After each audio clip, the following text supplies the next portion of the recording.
Ako si Primo Numbra. Ang istorya natin ngayon ay hango sa kasaysayan ni Tolome ng Navotas. Narito ang kanyang kwento.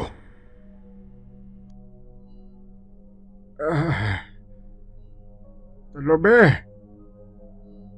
Tolome! Lolo, dito po ako sa kusina. Gagawa ko po kape natin. Sakto, gising ka na, Lolo. Eto po, kape, tsaka bumili na din po akong tinapay. Kain po tayo, almusal, Lolo.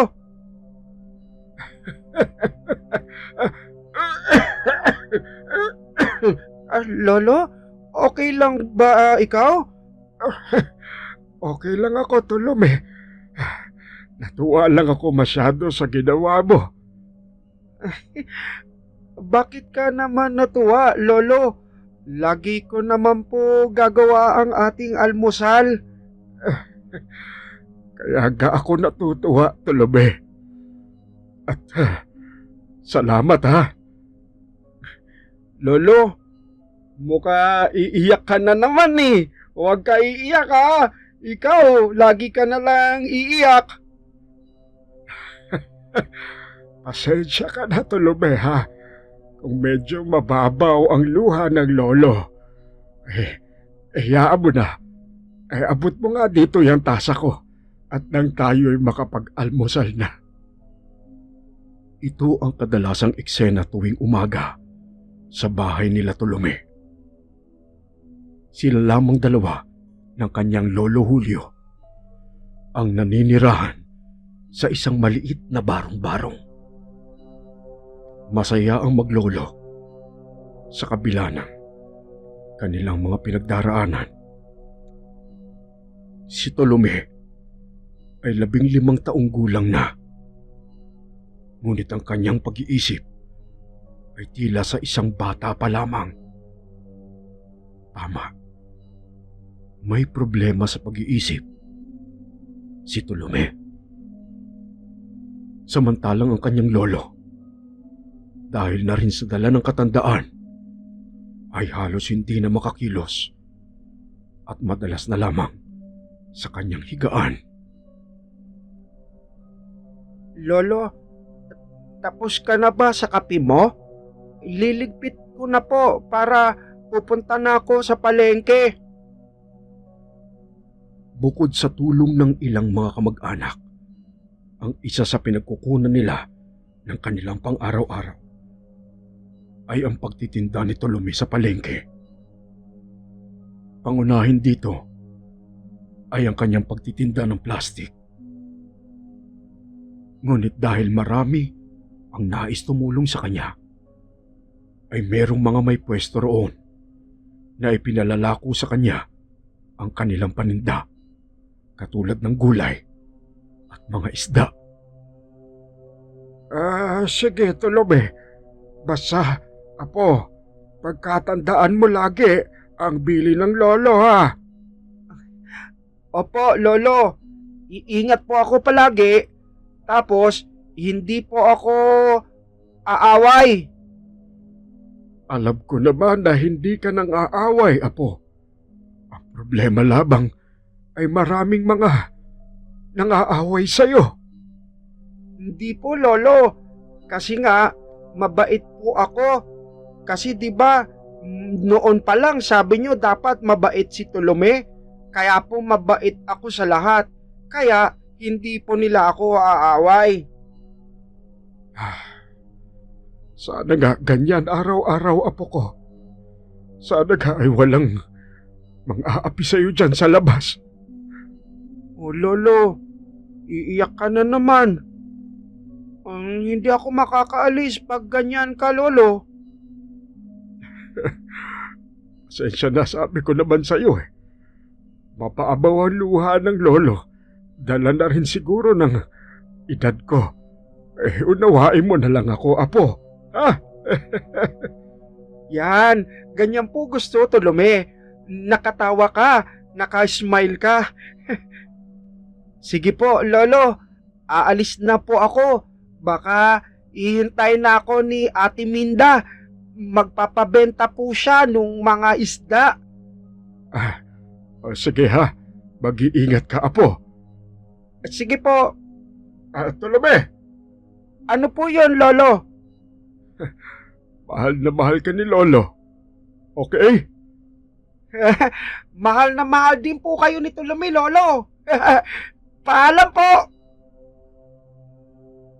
Pagkalabas ni Tulume ng bahay, ay naiwan na ang matandang si Julio sa kanyang pag-iisa. At gaya ng nakagawian, bumalik na naman sa kanyang alaala ang lahat ng mga pangyayari ng nakaraan. Sonia, mahal ko.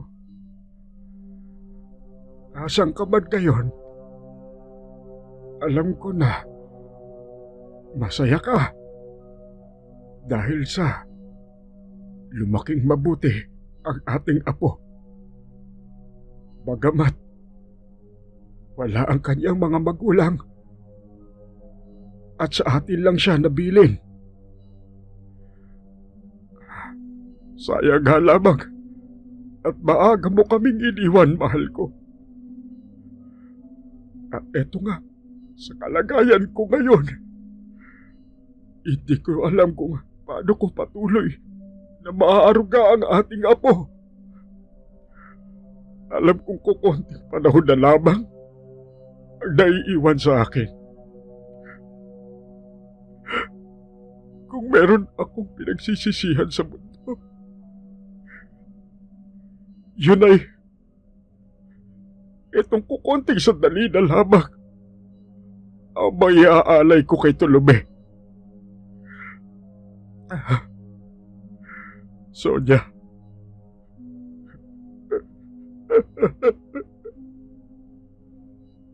si Tulume ay iniwan ng kanyang mga magulang sa kanyang lolo Julio. Ang mga magulang ni Julio ay parehong lumaki sa kanilang lugar noong mga panahon kung saan laganap ang tukso ng droga, at ang kanyang mga magulang ay kasama sa mga biktima nito.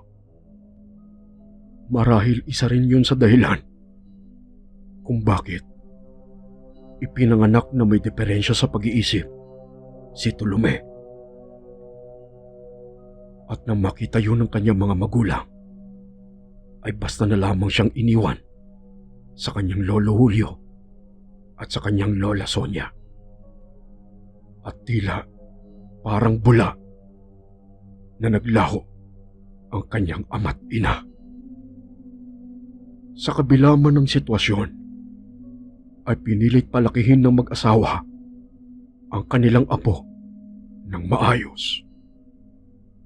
Bagamat hindi ito mailagay sa maayos na paaralan, kung kaya't hindi ito nakapag-aral, ay pinilit nilang itanim dito ang kabutihan.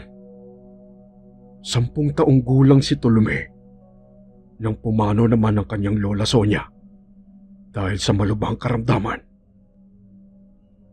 Simula nun at sa sumunod na 5 taon, ay tanging ang matandang si Julio na lamang ang nag-alaga kay Tulume. Ngunit dahil sa hindi inaasahang pagkakataon, ay tinamaan naman ng malubhang sakit ang matandang lalaki nitong nakalipas na 2 taon. Hindi malaman ng mga doktor kung ano ang dahilan ng patuloy na paghina ng kanyang pangangatawan. Samantala, sa palengke, Wala ata si Ate Minda. Naku, kailangan ko pa naman ng kita. Bibili akong gamot ni Lolo Julio. Ayun, si Kuya Nanding. Kuya Nanding! Kuya Nanding! Oh, nandito ka pala, Tolome. Nakita niyo po ba si Ate Minda? Nako, nagka-problema ata doon sa kanila. Kaya hindi siya makakapagtinda ngayon. Ganun po ba? Napansin ni Nangding ang biglang paglungkot ng mukha ni Tolome. Bakit? May kailangan ka ba sa kanya? Kasi po, pangako niya po sa akin kahapon, magpapatinda po siya ng isda. Kailangan ko po sanang magkaroon ng magandang kita ngayon. Bibili po ako ng gamot ng Lolo Julio ko eh. Ganun ba? Halika, sumama ka sa akin. Oh, Mario! Bakit? Meron ka bang pwedeng ipabenta dyan na isda? Bakit? Etong si Tolome. Kailangan ng kita nitong bata. Kailangan to bumili ng gamot ng lolo niya. Baka pwede mo naman tulungan. Yung sa akin, paubos na eh. Ganun ba? Sige, walang problema. Tolome, halika. Mang Mario? Eto. May natira pa akong barilyete rito. Ibenta mo. Pag nabenta mo yan, bibigyan kita ng magandang porsyento. Salamat po. Natuwa ang dalawang lalaki sa nakitang biglang pagsaya ni Tolome. Buong ngiting kinuha ni Tolome ang mga isda at mabilis na lumayo upang ilako ito. Nakakatuwa talaga yung batang si Tolome, ano? Oo nga eh. Nakakaawa pero nakakatuwa ang kanyang kasipagan. Hindi katulad ng mga anak ko. Nako, puro pasaway. Puro gastos na lang. Hindi pa mautusan. Nako. Sige pare. Dito na muna ako. Bigyan mo magandang porsyento yan si Tolome, ha? Oo, ako pa ba? Sige. Kinahapunan, masayang pauwi na si Tolome sa kanilang bahay. Buti na lang, maganda kita ko ngayon. Bukod sa makakabili ako ng gamot ni Lolo Julio, makakabili ako ng lugaw. Gusto niya pa naman yung lugaw kila Aling Tali.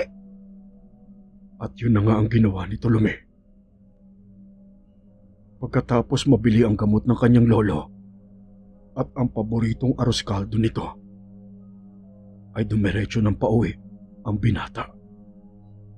Ngunit bago pa ito tuluyang makauwi, ay napansin nito ang kaibigan na nakaupo sa isang tumpukan. Ano kayang gagawa ni Topper doon? Nilapitan ito ni Tolome. Topper! Topper! Uy, ikaw pala. Tolome, halika dali. Ano gagawa nyo dito? Bakit ang dami nyo ditong uuupo sa tapat ng tindahan? Kasi, eto si Mang Cardo. Nagkwekwento. Ika, pakinig ka muna. Maganda magkwento to si Mang Cardo. Sino ba yan, Mang Cardo? Ngayon ko lang siya nakita Si Mang Cardo, taga Malabon yan. Minsan napapadayo yan dito dahil meron siya mga kakilala rito, mga kaibigan. At kapag napapadaan siya dito sa atin, madalas siyang tumambay dito sa tindahan ni Aling Juliet at nagkukwento. Halika, makinig tayo. At umupo na nga si Tolome sa tabi ng kaibigan. Nako, tulad ng sinabi ko sa inyo, nung panahon namin, doon sa Malabon, nakakatakot. Maniwala kayo sa hindi. Merong aswang na gumagala doon. At marami yung nabiktima ng panahon namin. Siguro kasing laki mo lang ako. Tinuro nito si Tolome. Ako po? Oo, kasing laki mo ako noon. Diyos ko, nakita ko. Tumalon doon sa may bubong. Hindi ko maintindihan kung Malaking aso, basta parang halimaw. Nung pagkakita ko sa kanya, sabay biglang nagsigawan doon sa may kabilang bahay. May nabiktima na pala. Grabe naman po pala. Nakakatakot pala doon sa lugar niyo dati. Ano pong ginawa ninyo? Yun na nga. Nagkagulo. Hinakabol ng mga tao. Abay, meron silang mga dalang itak. May dalang mga kawayan. O mga kahoy na matutulis. Hinabol nila. Pero sadyang napakabilis yung aswang. Nagtatatalon sa mga bubong. Tapos, bigla na lang nawala. Meron po ako tanong. Anong tanong mo, bata? Asa na po yung aswang? Hindi po nahuli? Hindi. Basta bigla na lang nawala. Asa na kaya yun? Yun na nga eh. Baka nandito sa lugar nyo. Sabay-sabay na nalaki ang mga mata ng mga batang nakikinig dahil sa takot. Huwag niyo naman kami tinatakot ng ganyan. Di ko kayo tinatakot. Alam niyo ba, may kasabihan sa mga aswang. Ano naman po yung kasabihan na yun? Hindi raw ito bumibiktima sa sarili nitong lugar. Lumilipat to ng ibang lugar para makapambiktima. So naisip ko, kung yun ang bibiktima doon sa amin sa bayan ng Malabon, malamang posibleng taga rito yun sa Nabotas. Maya-maya pa ay sumabat na ang isang lalaki na kanina pa nakikinig sa kanila. Hoy, Mang Karding, huwag mo nga pinagtatakot yung mga bata na yan. Mamaya may himatayin dyan. Nako, pira ka naman paano iimatayin? Masisigla at malulusog pa mga puso na mga yan. Pwede pang nervyosin. Hoy kayo mga bata, magsiuwi na nga kayo. Anong oras na oh? At ikaw, Tolome, bakit nandito ka? Walang kasama yung lolo mo ron. Umuwi ka na. Oo nga po pala. Topper, uwi na ako. Nalamig na tong lugaw ng lolo ko eh. O sige, ingat ka ha. Uy, bukas, laro tayo ha. Punta ka dun sa tambayan. Sige, pag wala ako gagawin, punta ako doon. Sige, ingat ka Tolome. Maya-maya pa ay nakauwi na nga si Tolome sa kanilang bahay. Lolo? Lolo Julio? Tolome, andito ako, apo. Lolo, may dala po ako sa inyong lugaw, yung paborito nyo, yung kay Aling Tale. Talaga, apo? Ay, maraming salamat. Kaya lang po, hindi na siya masyado mainit kasi nahila po ako ni Topper. May kwentuhan po doon sa tindahan eh. Okay lang yun. Gusto po ninyo initin ko? Naku, wag na apo. Magpapagod ka lang. Kumuha ka ng 2 mangkok at pagsaluhan na natin yan. Sige po. Meron pa pong natirang pandesal kaninang umaga, kukunin ko na din po. Sige apo.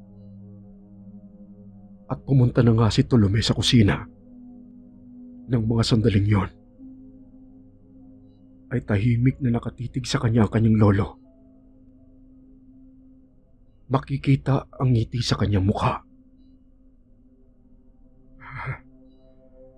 Napakabait talaga nitong apo ko. Maya-maya pa ay pinagsaluhan na nga ng dalawa ang dala ni Tolomeng aros kaldo. Normal naman na lumipas ang oras ng dalawa. Mga bandang 9:00 ng gabi, naalimpungatan ang binata dahil sa katok sa labas ng bahay. Sino kaya yun? Gabing-gabi na tingnan ko nga. Tulad ng turo ng kanyang lolo, ay hindi kaagad binuksan ni Tolome ang pintuan. Bagkus ay nagtanong muna ito. Sino ka po? Ako si Elizar. Kaibigan ako ni Julio. Julio? Si lolo ko? Oo. Pwede ko ba siyang makausap? Sandali. Sandali lang po. Tinungo ng binata ang lolo nito sa kanyang silid. Lolo? Lolo? Ano yon, apo? Meron po tao sa labas. Sabi, kaibigan daw po ninyo, gusto daw kayong kausapin. Kaibigan? Natanong mo ba ang pangalan?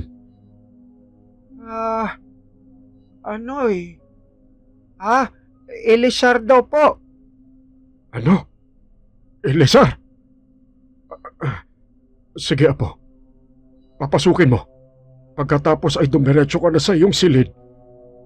At huwag kang lalabas hanggat di ko sinasabi, ha? Ha? Bakit po? Huwag ka nang maraming tanong, apo. Sundin na lang ang sinabi ng lolo. Okay, Tolome? Opo. Opo, lolo. O sige, papuntahin mo na dito. Maya-maya pa. Lolo, andito na po ang kaibigan ninyo. Dala ko na din po upuan para makaupo siya dyan sa may tabi ng higaan nyo, ha? Salamat, apo. Sige na.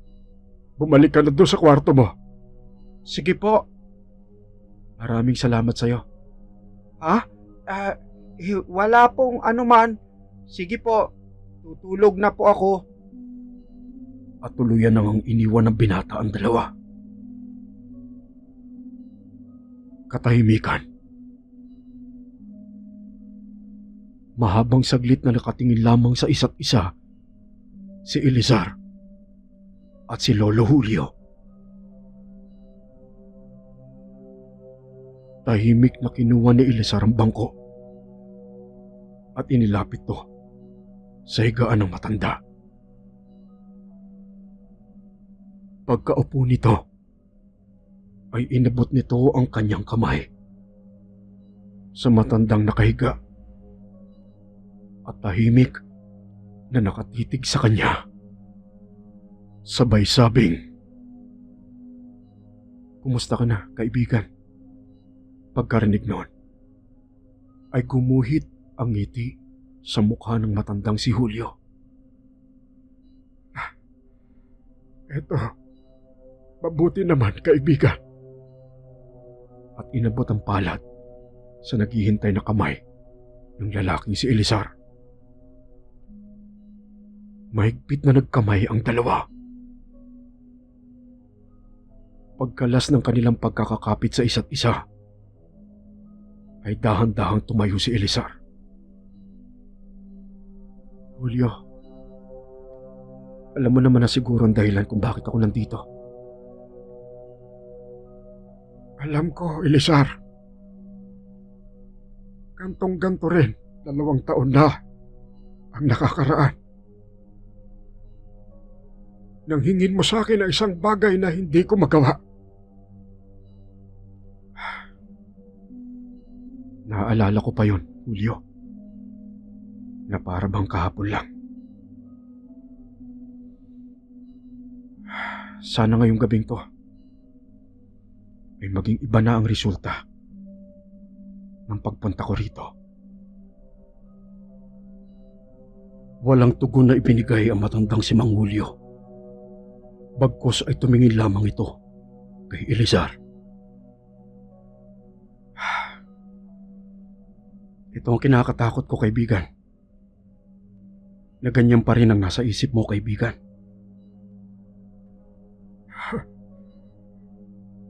"Sana maintindihan ninyo na mahal ko ang aking apo." "Yun na nga eh. Kung talagang mahal mo siya, hayaan mo dumaan tayo sa tamang proseso. Habang proseso. Sige, Elizar. Sabihin mo sa akin. Siguraduhin mo sa akin na magiging maayos ang pag-iisip ng apo ko kapag ipinasa ko sa kanya ang mutya ng aswang. Alam mo ang kasagutan dyan, Julio. Posible na bumuti ang kanyang pag-iisip. Pero posible ring hindi. Pero meron tayong proseso ng paglalagom na maaari mong piliin para sa kanyang kapakanan. Ang proseso ng paglalagom. Ang proseso kung saan ang resulta ay magiging halimaw ang aking apo.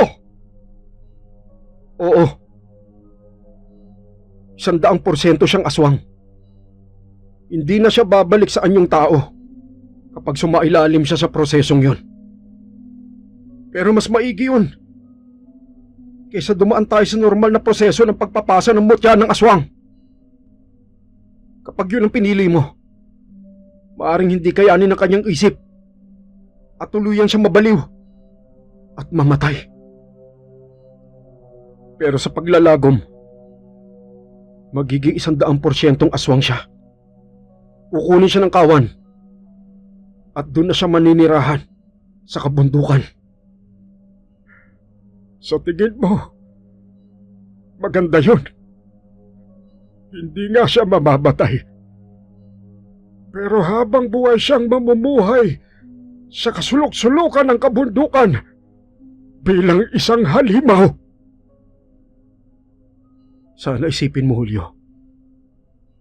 Kapag hindi mo ipinasa ang mutya ng aswang na nasa iyong katawan at hinayaan mong matapos yan sa'yo, ay mapapasailalim ang iyong apo sa ikalawang batas.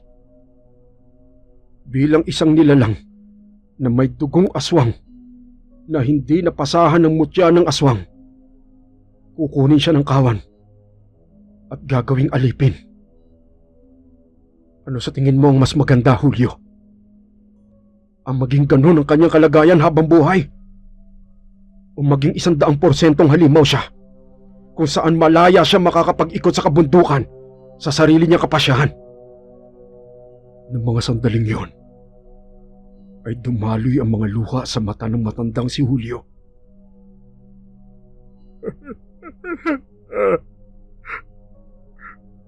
Mahal ko si Tolome. Mahal na mahal ko ang apo ko. Wala siyang kasalanan. Wala siyang kaalam-alam sa mga bagay na to. Bakit naiipit siya sa ganitong sitwasyon? Ng mga sandaling yon, ay lumapit si Elizar sa kanya at muling hinawakan ang kamay ng kaibigan. Julio, nandito lamang ako upang ibigay sa iyo ang kapasyahan. Isipin mo mabuti ang magiging desisyon mo. May 3 gabi pa bago ang muling pagbilog ng buwan. At pagdating ng gabing yon, kailangan ay may desisyon ka na. Pagkasabi nun, ay lumakad na si Elizar papunta sa may pintuan ng silid ng matanda. Ngunit bago ito tuluyang lumabas, kaibigan, gusto kong tandaan mo, ano man na maging desisyon mo, nandito ako, buong nakasuporta sa'yo. Magpahinga ka na. Hanggang sa muli nating pagkikita, kaibigan. At tuluyan na ngang umalis si Elizar. Sa natirang mga sandali ng gabing yon, ay hindi na nakatulog pa ang matanda sa kaiisip. Kinabukasan, Pumasok si Tolome sa silid ng kanyang lolo upang dala nito ng almusal. Lolo, eto na po ang almusal mo oh. Hala, tulog pa ang lolo. Siguro matagal sila nag-usap ng kaibigan niya kagabi. Kaya hindi kagad nakatulog si lolo kaya ngayon tulog pa din siya. Kawawa naman ang lolo ko. Di bale, iwan ko na lang dito sa gilid itong tinapay tsaka kape. Sana lang magising siya kagad para mainit pa tong kape na maabutan niya. Lolo, aalis na po ako ha. Gising ka kagad para makapag-almusal ka. At hinalikan ng binata ang noo ng kanyang lolo. Nakasalukuyan pa rin natutulog. Sige lolo, alis na po ako. Huwag ka alala, uuwi ako agad mamaya. At pagka maganda po ang kita ni Tolome, bibili kitang masarap na pagkain. Sige lolo, bye-bye. At tuluyan nang umalis ang Bilatilyo. Samantala, sa kabilang bahagi ng kanilang lugar, ay makikitang nagpupulong ang ilang kalalakihan. Diego, anong gagawin natin? Mainit na yung mga pulis sa atin eh. Hindi na natin maikot tong epektos natin. Oo nga, Brad. Pamilyar na tayong lahat sa mga pulis. Kailangan makahanap tayo ng bagong magdadala at maghahatid nitong mga produkto natin. Yun ang iniisip ko eh. Hayop talaga yung mga pulis na yan. Sagabal sa negosyo. Teka, di ba nandyan na si Nestor?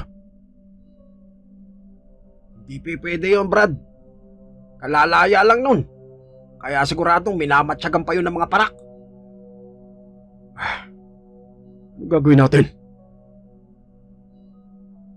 Habang nasa ganung pag-uusap ang grupo, sa hindi kalayuan, ay meron silang napansin. Salamat po kuya dito sa palibre mong taho ha. Sige Tolome, bukas nandito ako ulit. Dumaan ka lang dito, bibigyan kita ng taho. Magpapakabait ka lagi ha. Opo kuya, sige po. Brad, tingnan mo. Yun o, yung sinto-sinto. Sino? Si Tolome? Oo. Naiisip mo bang naiisip ko? Uubra kaya? Subukan natin. Sige. Sundan nyo. Kinahapunan. Hala, paano kaya to? Kunti lang ang kita ko. Sabi ko pa naman kay Lolo, bibilang ko siya ng masarap na pagkain ngayong pag-uwi ko. Kulang pa ata to pabili ko ng gamot niya. Ay, di bale, babawi na lang si Tolome bukas. Psst. Psst. Ha? May sumisitsit. Hoy, Tolome! Ako ba? Bakit? Meron pa bang ibang Tolome rito? Halika. Ano po yon? Halika, lumapit ka. Dito. Huwag dyan. Dami tao dyan eh. Ano po yon? Kumustang kita mo ngayon? Ha? Hindi nga po maganda eh. Hindi ko mabibilan ng masarap na pasalubong ang Lolo Julio ko. Kasi wala ako masyadong nabenta. Ayos lang yan. Pero, gusto mo bang magkapera? Ha? Gusto mo bang kumita? Opo. May papagawa ko sa'yo. Ano po yung papagawa ninyo? Huwag ka nalang maraming tanong. Pero sigurado ako, magkakaroon ka ng kwarta. Gusto mo yun, di ba? Ano, kasi Mauuwian mo ng masarap na pasalubong ang lolo mo. Tsaka gamot. Tsaka kung ano-ano pa. Di ba masaya yun? oo nga ano. Sige po, ano po gagawin ko? Ika, sumama ka sa akin. Maya-maya pa ay nasa loob na ng isang barong-barong si Tolome kasama ang ilang kalalakihan. Tolome, dali mo to kay Damian. Kilala mo si Damian, di ba? Opo, yung dun sa yung maliit na gate na kulay green? Oo. Tapos meron siyang abot na pera sa'yo. Dali mo kagad dito. Sige po. Bilisan mo ha. Pag nagawa mo yon, ito namang isang papahatid ko sa'yo. Pag nahatid mo to, may pera ka ulit. Kada hatid mo, meron kang pera. Talaga po? Sige, mabilis po tumakbo si Tolome. Sige. Pero huwag masyadong papahalata ha. Simplihan lang. Simplehan? Basta, huwag ka maingay, huwag ka makikipag-usap kahit kanino. Kasi pagdating doon, alam na yun ni Damian. Dire-diretso ka sa loob. Tapos abot mo sa kanya. Sige po. At umalis na nga ang binata.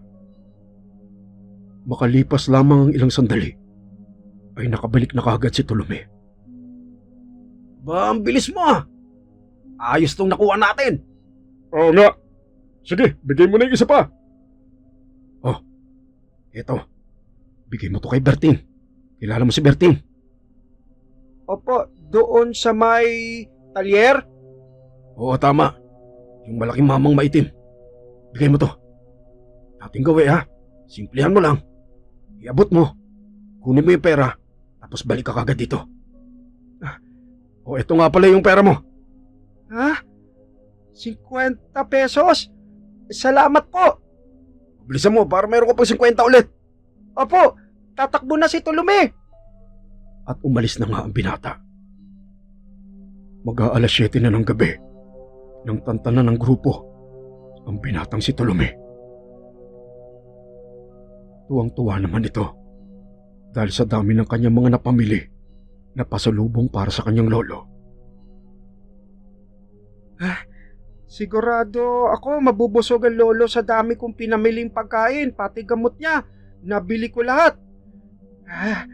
Ang babait naman nila. Babalik ako doon bukas. Sabi nila sa akin, wag na muna ako magtinda sa palengke. Tama naman yung sabi nila kasi mas malaki ang kita. Ayun, malapit na ang bahay namin. Lolo! Lolo! Pagpasok ni Tolome sa kanilang bahay, ay tuwang-tuwa nitong inihain ang mga pinamaling pagkain sa kanyang lolo. Bahagya namang nagulat ang matanda sa dami ng mga pinamili ng kanyang apo. Tolome, napakarami naman ata nito. Saan ka naman nakakuha ng perang pambili ng mga pagkain ito, apo ha? Sasabihin sana ni Tolome ang totoong dahilan nang bigla nitong maalala ang bilin ng grupo sa kanya. Tolome, huwag mo nang sasabihin kahit kanino ang mga ginagawa natin dito ha. Kapag kami nagtanong, sabihin mo na lang, kinita mo lahat yan sa palengke. Maliwanag ba yun? Sa palengke po, maganda po kasi ang benta ko ngayon. Madami po nagpabenta sa akin, lolo. Bagamat nagtataka pa rin na matanda, ay hinayaan niya na lamang ito at hindi na kinulit ang kanyang apo. Siya, sige. Kumain na tayo bago pa lumamig itong mga pinamili mong pagkain. Pero, Tolome, sa susunod ayoko nang inaabot ka ng ganito kagabi ha. Nag-aalala ang lolo. Opo, lolo. Pasensya na po. aagahan ko po lagi ang uwi para hindi ka po nag-aalala. Maraming salamat, Apo. Halika, payakap nga muna sa apo ko. Ay, Lolo, sakit naman ang higpit ng yakap mo. Pasensya ka na. Na-miss lang kasi kita. Anong oras ka na umuwi, oh? Alala ko kanina. Sige po, kakain na po tayo. At masaya nang ang pinagsaluhan ng dalawa ang dalang pagkain ng binata. Kinaumagahan, Lolo, alis na po si Tolome. Magpupunta na po ako sa palengke. o sige, Apo, mag-iingat ka, ha? At huwag magpapagabi. Opo. Paglabas ni Tolome ng bahay, ay naroon na kagad ang isa sa mga lalaki na kasama niya kahapon. Oh, bakit po susundo niyo ako? Didiretso naman po ako doon. Hindi, kasi meron tayong malaking transaksyon ngayon. Kailangan ka namin. Ha? Ano po ibig sabihin nun? Basta, isipin mo na lang, malaking pera to.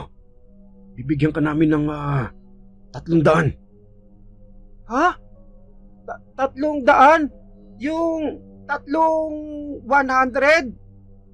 Oo. Ang dami naman po nun. O, diba? Kaya nga dali mo, sumunod ka sa akin. Sinama ng lalaki si Tolome sa dulong bahagi ng isang iskinita. Oh, eto. Kunin mo tong supot na to. Ano pong gagawin ko dito? Dalhin mo yan doon kila Aling Telma. Aling Telma? Doon po ba yun sa yung may pasugalan? Oo. Merong sasalubong sa'yo doon. Si Badong. Bigyan mo sa kanya yan. Bibigyan kanya ng pera. Dating gawi. Pagkatanggap mo nun, pumunta ka kagad sa amin. Maliwanag. Opo. Sige po. Bilisan mo, Opo.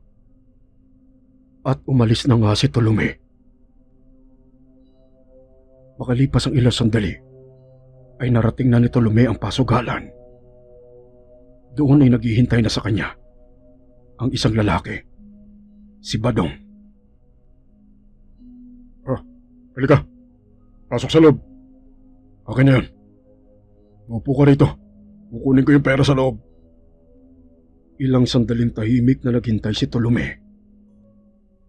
Ngunit ang katahimikang yon ay hindi nagtagal at binasag ng ingay. Walang tatakbo! Ikaw, dapa! Dapa! Ang pasugalan, pinasok ng mga pulis. At bagamat hindi naiintindihan ni Tolome ang mga nangyayari, ay nakaramdam ito ng kaba. Anong nangyayari dun? Bakit nagkakagulo dun sa may labas? Nasa gitna ng ganong pag-iisip ang binata nang biglang bumukas ang pintuan na nasa tabi niya. Brad! Nandito! Nandito yung bata! Siya ba yun? Siya ba yung may dala? Oo, ito nga yun. Sige, bitbitin niyo! At kinaladkad na nga ng mga pulis ang binatang si Tolome. Ang mukha nito ay balot na balot ng pagtataka at takot. Teka po, bakit? Bakit po ninyo ako ihila? Ano po ginawa ni Tolome? Aray! Aray ko po, kuya! Pare, ang ingay naman yan! Patahimikin mo nga! Paano ko patatahimikin? Ano gusto mo gawin ko? Busalan ko yung bibig. Ihiwalay mo! Isakay mo doon sa mobil! Huwag mo isama doon sa iba! Okay. At isinakay na nga si Tolome sa nakaparadang sasakyan ng mga pulis. Kasunod nun, ay sumakay na rin ng 2 pulis sa harapan ng sasakyan upang paandarin na ito. Hoy! Ikaw! Huwag ka maingay dyan, ha? Subukan mo mag-ingay. Puputokan kita. Opo, hindi po ako mag-iingay. At tuluyan nang umandar ang mga sasakyan. 4 na sasakyan ang bumiyahe. Ngunit 3 lamang ang dumiretso sa presinto. Ang isa ay dumiretso sa isang abandonadong gusali. Ito ang sasakyan kung saan naroon si Tolome. Dali, baba nyo na yan. Halika, baba. Aray ko po! Aray ko! Huwag niyo po ihila ang kamay ko! Masakit po! Tumahimik ka. Saan dadalhin to? Doon sa kwarto. Maya-maya pa. Upo ka dyan. Kinig ka maigay, bata. May mga itatanong ako sa'yo. Sumagot ka ng totoo. Pag naramdaman ko nagsisinungaling ka, tatamahan ka sa akin. Narinig mo? Po, wala naman po akong ginagawa masama ah. Bakit ako dinala niyo dito? Uwi na po ako sa lolo ko. Biglang sinunggaban ng pulis ang mukha ni Tolome. Gamit ang isang kamay, ay mahigpit ang pagkakahawak nito sa magkabilang pisngi ng binata. Tumahimik ka! Kung ayaw mo mapahamak, kung ayaw mo masaktan, basta sagutin mo lang yung mga tanong namin sa'yo. Maliwanag! Puno ng luha ang mga mata ng binata na tumango upang tumugon sa sagot ng pulis. Saan galing yung droga na dinala mo doon sa sugalan? Droga? Oo, droga! Saan galing yun? Pinaatid lang po nung kaibigan ko. Pagkarinig nun, ay natawa ang isang pulis na nakatayo sa hindi kalayuan. Kaibigan daw! Si Raulo! Opo, kaibigan ko po. Bibigyan niya ako ng pera pag naghahatid ako. Ano pangalan ng kaibigan mo? Hindi ko po alam eh. Lintik na. Kaibigan mo, hindi mo alam ang pangalan? Opo, hindi niya po sabi sa akin ang pangalan niya eh. Basta sabi niya lang, susunod lang ako sa utos, tapos bibigyan niya ako pera eh. Isang malakas na sampal ang tinanggap ni Tolome mula sa kausap na pulis. Pinagloloko mo ba kami? Kaibigan mo, hindi mo alam ang pangalan? Hindi po talaga eh. Si Tolome, kasalukuyang nakasalampak sa sahig. Tumumba ito sa lakas ng pagkakasampal sa kanya. Lumapit sa kanya ang pulis na kausap at hinawakan siya sa buhok. Hinila siya upang ibalik sa kanyang pagkakaupo. Aray! Aray, ang sakit! Tatanungin pa kita na isang beses. Siguraduhin mo tama na ang isasagot mo sa akin. Kung hindi, masasaktan ka lalo. Anong pangalan nung nagpahatid sa'yo ng droga? Hindi ko po talaga alam. Isang malakas na suntok sa sikmura ang tinamo ni Tolome. Inuubos ng abnormal na to ang pasensya ko eh. Isang malakas na sampal pa ang natanggap ni Tolome. Halos mawalan ng malay ang binata sa natatanggap na pananakit sa kanya ng pulis. Muling humandusay sa sahig si Tolome. Doon ito napansin ang dugo sa kanyang labi. Dugo! Dugo ang labi ko! Lolo! Tulong niyo, Tolome, Lolo! Sa lolo ko! Uwi na ako kay Lolo! Walang iya. Mukhang wala tayong mapipiga sa baliw na to. Tuluyan ko na lang kaya to. At bumunot ng baril ang pulis. Ngunit bago niya pa ito tuluyang maitutok kay Tolome. Dominguez! Ako pare si Hepe. Anong ginagawa niyo dito? At anong ginagawa niyo sa batang yan? Chip, yan yung nagkatid ng droga doon kay Badong. Pinipiga lang namin para makakuha ng impormasyon kung saan galing. Sira ba ulo ninyo? Kilala ko yung bata na yan. Yan yung naglalako doon sa palengke. May diferensya sa pag-iisip yan. Kaya sigurado kung walang alam yan sa mga pangyayari. Sinamantala lang yan na mga walang hiya doon sa lugar nila. Pakawalan nyo na yan! Pero Chief, Dominguez! Tumahimik ka! Ihatid nyo na yan! Opo, Chief. Maya-maya pa ay huminto na ang sasakyan ng pulis sa tapat ng bahay nila Tolome. Yan ba ang bahay nyo? Opo. Pagkarinig nun, ay binuksan na ng pulis ang pintuan ng kotse at itinulak ang binata papalabas. Sige na! Uwi ka na! At mabilis nang umalis ang sasakyan. Bagamat puno ng sakit ang nararamdaman sa buong katawan, ay pinilit maglakad ni Tolome. Dahan-dahan itong binuksan ang pintuan ng kanilang bahay. Pagkapasok, ay dahan-dahan niyang sinara ang pintuan upang sana ay hindi magising ang kanyang lolo. Kaya't laking gulat nito nang marinig ni Tolome ang pagtawag ng matanda sa kanya. Tolome! Ikaw na ba yan?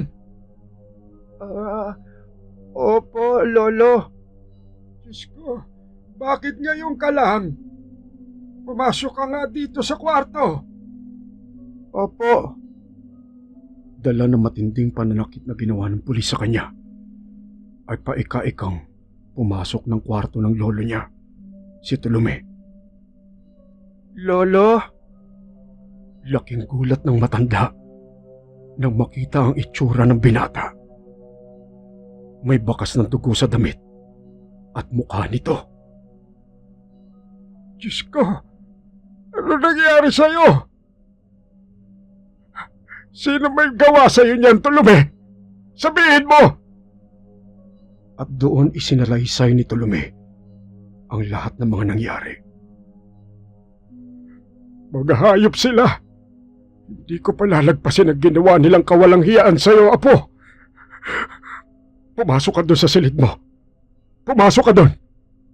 Lolo, ano po ang gagawin ninyo? Basta, pumasok ka doon. Huwag kang lalabas hanggang di ako dumarating. Maliwanag! Lolo, makinig ka na lamang! Pumasok ka doon sa loob. Ngayon na! Opo. At pumunta na nga si Tolome sa kanyang kwarto. Naiwan si Julio na kasalukuyan nag-iisip ng malalim. Sa gitna nun, ay bumalik sa kanyang isipan ang bilin sa kanya ng kaibigang si Elizar. Julio, tanging ang mutya na lamang ng aswang ang bumubuhay sa iyo sa mga sandaling ito. Maaring meron ka pang ilang taon para mabuhay dala ng kapangyarihan ng aswang. Ngunit kapag ginamit mo pang muli ang mutya ng aswang, ay maaaring ikapahamak mo na ito. Sa hindi mabilang na pagkakataon, ay ginamit ko ang pagiging aswang upang makapaminsala ng kapwa. Sa pagkakataong ito, gagamitin ko siya sa huling pagkakataon sa mga tao na nararapat makatanggap ng lagim nito. Kahit ito pa ang ikatapos ng aking buhay. Pagkabanggit nun, ay huminga ng malalim ang matanda. Pagkatapos ay pinilit itong umupo. Inabot nito ang isang maliit na bote ng langis na nasa tabi ng kanyang higaan. Nagbuhos ito ng langis sa kanyang palad. Pagkatapos ay ipinahid sa kanyang ulo, katawan, braso at mga binti. Mabilis ang mga naging pangyayari. Unti-unting humaba ang mga braso at binti ng matanda. Lumabas ang mga kuko sa kanyang mga kamay at ang kanyang mata ay lumaki at naging kulay pula. Ang bibig nito ay napuno ng matatalas ng ngipin. Tuluyan na nagbago ang anyo ng matandang si Julio at naging isang halimaw. Hindi na mababanaag dito ang kanyang pagiging tao. Maging ang kanyang kilos ay naging napakabilis. Sa isang iglap lamang ay nakatalon ito sa labas ng bintana. Ilang minuto lamang ang nakalipas ay napuno na ng kahindik-hindik na sigawan ang kabilang bahagi ng lugar nila Tolome. Sa isang iglap, ang mga kalalakihan na nag-utos kay Tolome na maghatid ng droga sa kanilang lugar ay pare-pareho ng walang buhay. Sa loob ng barong-barong ng grupo ay makikitang nakahandusay ang wakwak at walang buhay na mga katawan ng mga ito. Samantala, sa kanilang harapan ay nakatayo ang isang nakakakilabot na halimaw. Si Mang Julio.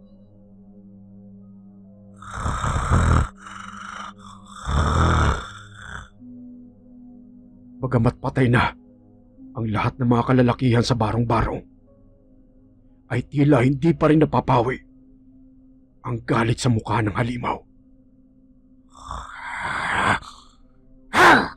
Sa isang iglap lamang, ay mabilis na lumundag ang aswang palabas ng barong-barong. Bagamat hindi pa buo ang pagbilog ng buwan sa kalangitan, ay mababanaag na sa liwanag nito ang halimaw sa bubong ng mga kabahayan. Mabilis ang galaw nito patungo sa isang direksyon.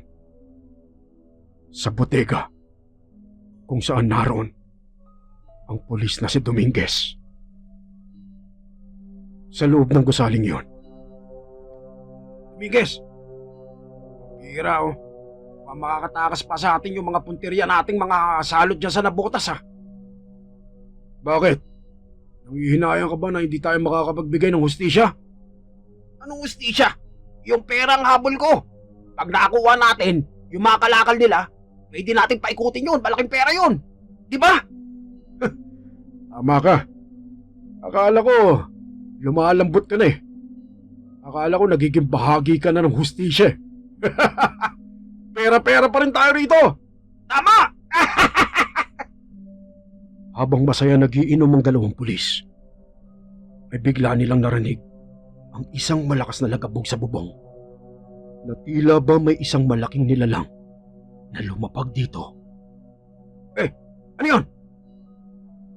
Pamalay ko. Silipin mo. Baka naman pusa lang yun. Birang pusa yan. Ano yun? Kasi laki na sako. Lakas na. Punta mo na! O sige. At lumabas na nga ang pulis na kainuman ni Dominguez. Maya-maya pa. Ano yun? Santos! Santos, ano nangyari sa'yo? Katahimikan. Ngunit maya-maya lamang.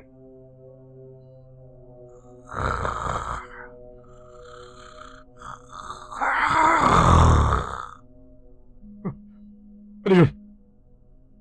Bumunot ng baril ang pulis. Hoy! Sino ka? Lumabas ka dyan! Santos! Santos, nasaan ka?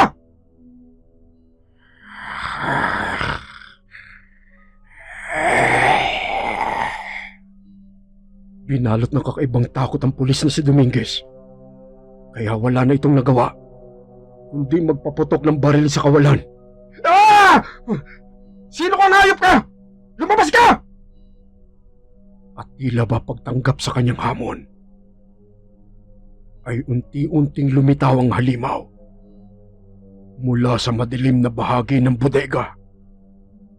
Kahit balot na ng takot ang buong pagkatao ni Dominguez, ay nagawa pa rin ito makapagpapatok ng kanyang baril. Sunod-sunod ang ginawang pagkalabit ng pulis. Ngunit sadyang mabilis ang halimaw. Mabilis itong sumugod papalapit sa kanya. At sa isang iglap,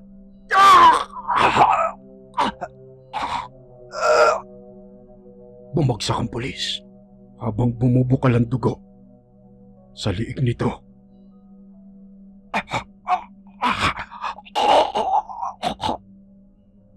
Habang nasa ganong kalunos-lunos na kalagayan ang pulis na si Dominguez, ay unti-unting lumapit ang halimaw sa kanya.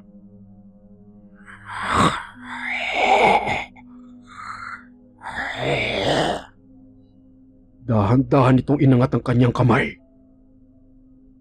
Kitang-kita ni Dominguez ang matatalim na mga kuko nito. At sa isang iglap lamang,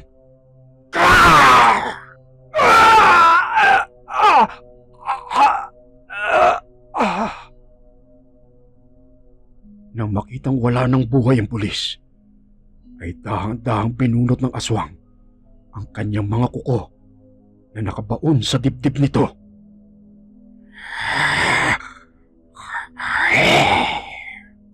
At sa isang kisap mata, ay mabilis nitong lilisan ng bodega.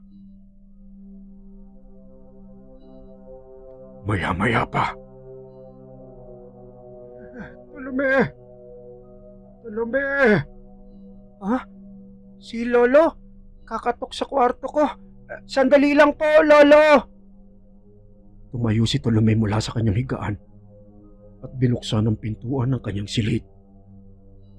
Laking gulat ng binata na makita niya ang itsura ng kanyang lolo. Puro dugo ang mukha, ang katawan at ang mga kamay nito. Bago pa man makapagsalita si Tolome, ay bumagsak na sa sahig ang matanda. Lolo!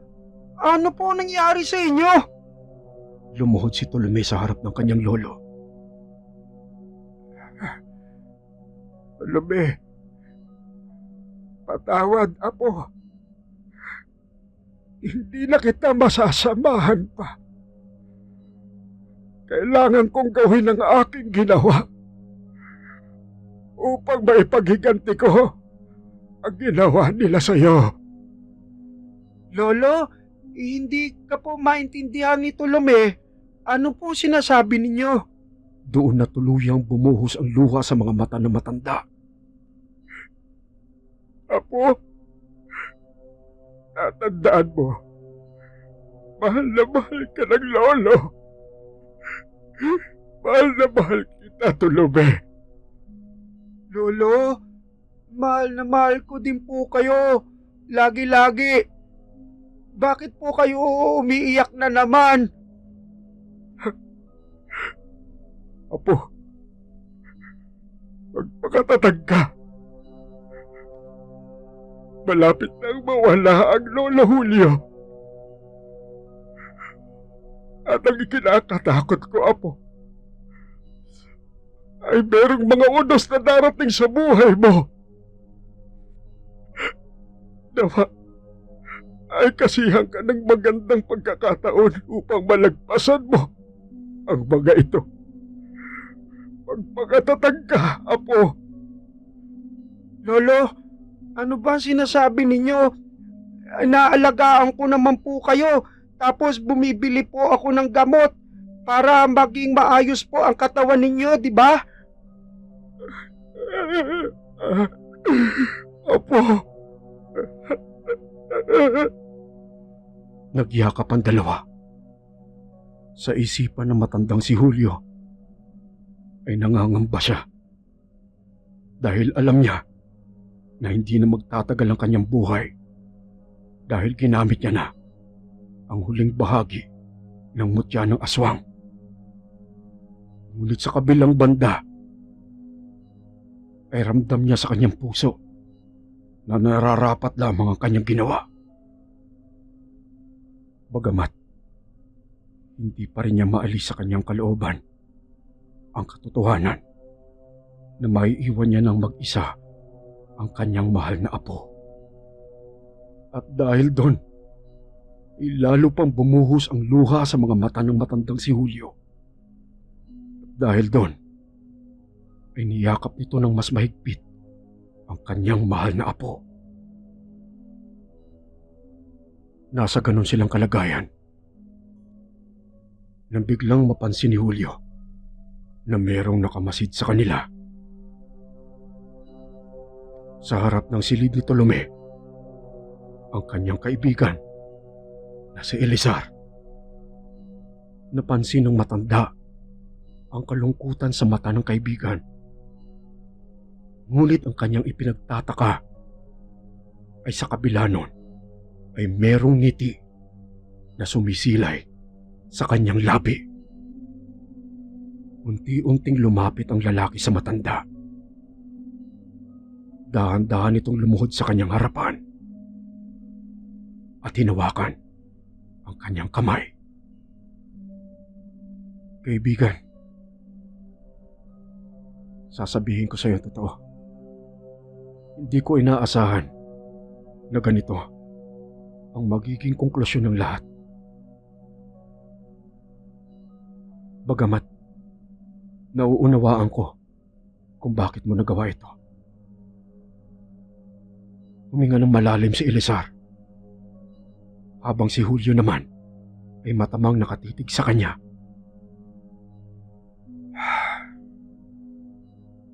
Matagal din ang pinagsamahan natin, kaibigan. Sa napakaraming pagkakataon ay iniligtas mo ang buhay ko. At dahil dyan, hayaan mong suklian ko ang lahat ng yon. Anong ibig mong sabihin, Elizar? Kukunin ko si Tolome. Ilalayo ko siya. Titiyakin ko na hindi siya mapupunta sa kawan. At pipilitin ko na magkaroon siya ng buhay na normal. Pagkarinig noon, ay muling bumuhos ang luha sa mga mata ni Julio. Elizar! Ako ang bahala sa kanya, kaibigan. Tumayo si Elizar. Sabay abot nito ng kanyang kamay kay Tolome. Tolome, kailangan na nating umalis. Saan po tayo pupunta? Tsaka, hindi ko po pwede iiwan ang lolo Julio ko. Tolome, huwag kang mag-alala. Sige na, sumama ka na sa kanya. Pero lolo, hindi ko kayo pwedeng iwan. Tolome, huwag matigas ang ulo. Sige na, iwan mo na ako dito. Umalis ka na. Parang awa mo na, Tolome. Para sa kaligtasan mo, sumama ka na kay Elizar. Lolo? Sige na, apo. Mahal mo ang lolo, hindi ba? Opo, mahal ka po ni Tolome araw-araw. Kung ganon, susundin mo ang gusto ng lolo. Iwan mo na ako at sumama ka kay Elizar. Lolo? Sige na, apo. Opo. Tumayo ang binata. Elizar! Kaibigan, protektahan mo ang apo ko. Mahal na mahal ko yan.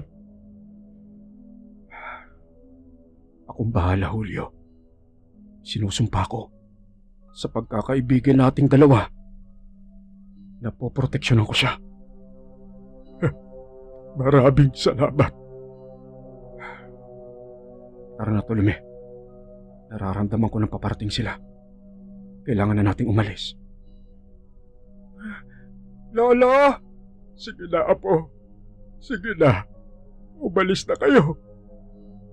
At humakbang na nga palabas ng kwarto ang dalawa. Ngunit bago pa tuluyang makalabas ang silid, ay muling tumakbo pabalik ang binatang si Tolome at mahigpit na yumakap sa kanyang lolo. Lolo? Mahal na mahal ka po ni Tolome araw-araw. Kahit po aalis ako, araw-araw pa din kita mahal. Huwag mo po kakalimutan yan, Lolo. Oo, apo. Mahal na mahal ka rin ng Lolo Julio. Mahal na mahal kita. Tama na. Tara na. Kailangan na nating umalis. Lolo! Tara na! At tuluyan na nga umalis ang dalawa. Habang naglalakad palayo, si Elizar at si Tolome ay panakanaka ang paglingon ng binata sa tahanang kanya nang iiwan. Sa kabila ng kapasidad ng kanyang isipan, ay hindi nito naaarok ang mga kaganapan. Isang bagay lamang ang tiyak na kanyang nauunawaan. Sa kabila ng paglayo niyang ito, ay habang buhay niyang dadalhin sa kanyang puso ang pagmamahal niya sa kanyang lolo Julio.